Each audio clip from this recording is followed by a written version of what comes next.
In this video, we're going to talk about the flame sensor that you find in a modern-day gas furnace. The flame sensor is an integral part of the furnace, and if it's not functioning properly, can shut down the entire furnace. The flame sensor operates under the Seebeck effect, which was discovered by Thomas Seebeck in 1822. It's a phenomenon in which a temperature difference between two dissimilar conductors produces voltage.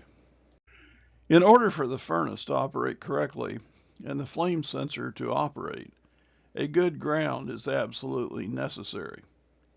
We try to interject some humor here, but the fact is, if the furnace does not have a good ground, it's not going to operate correctly. In order to operate properly, the flame sensor must be kept clean and free of any carbon buildup or corrosion. You can purchase flame sensor cleaners that will clean the flame sensor rod. These devices have small spines that will scrape and clean the flame sensor rod of any corrosion that builds up on the rod. Of course, there's the old standby emery cloth that can be used to clean the flame sensor. And while you're cleaning the flame sensor, make sure that you examine the ceramic base to the flame sensor. Because of the extreme heat the sensor is placed in, often the ceramic base will crack and the flame sensor will short out to the burner and will cause the furnace to shut down. As you can see from these wiring diagrams, the flame sensor is grounded back through the board. And as we said, a good ground is absolutely necessary for the proper operation of the flame sensor and also the control board. Without a good ground, the control board in most furnaces can be erratic in its operation. So make sure that you have a good ground on your furnace. If the flame on the furnace is dropping out after a few seconds of ignition, and you suspect the flame sensor, you'll need to get your voltmeter and put it in series with the flame sensor so that you can check the voltage that the flame sensor is sending back to the control board. You need at least a 0.5 microamps DC back to the board in order to establish the flame. The sequence of operation on a modern gas furnace is that the hot surface igniter will begin to glow, the gas valve will open up, and will ignite the first burner directly in front of the hot surface igniter.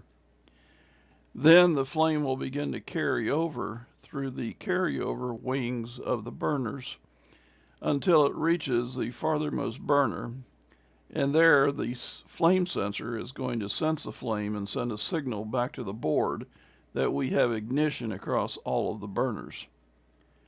It used to be on gas furnaces that these carryover wings were clips that we had to put in to carry the flame across the burners.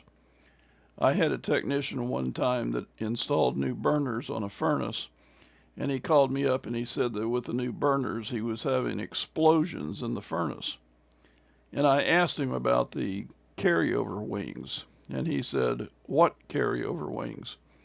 The wings had rusted away and were not present, so he didn't know that they were supposed to be there. And so the gas would burn on the first burner until it got enough gas in the compartment to ignite the next one, and on down the burner rack, and he was having explosions until he put the carryover wings in to carry the gas over correctly.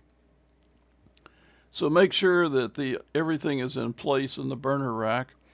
And one thing you might note, if you have a burner rack that is getting hotter than usual and maybe tripping a limit or a rollout switch, sometimes these carryover wings are not crimped down correctly at the factory, and you'll have a lot of feathering blue flame, which could overheat the burner rack.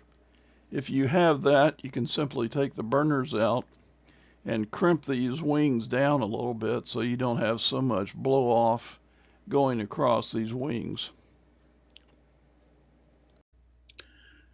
So as we said, the sequence of operation is that the HSI will glow, This will ignite the first burner. The flame is then carried across the burners, and the flame sensor is an indication that the flame has been established across all of the burners. The flame sensor should be in the center of the flame, and the voltage being supplied to the flame sensor should normally be 50 plus volts. The microamps that the flame sensor sends to the control board is normally 1.8 to 10 microamps. The Seebeck effect at work with a glowing flame sensor sending a microamp signal back to the board to keep the flame running. So hopefully this short video will help you troubleshoot furnace issues this heating season as you give your customers a top-notch quality service that we expect you to offer. Go to Airefco.com for more videos. Like, subscribe, and check back every week for new videos.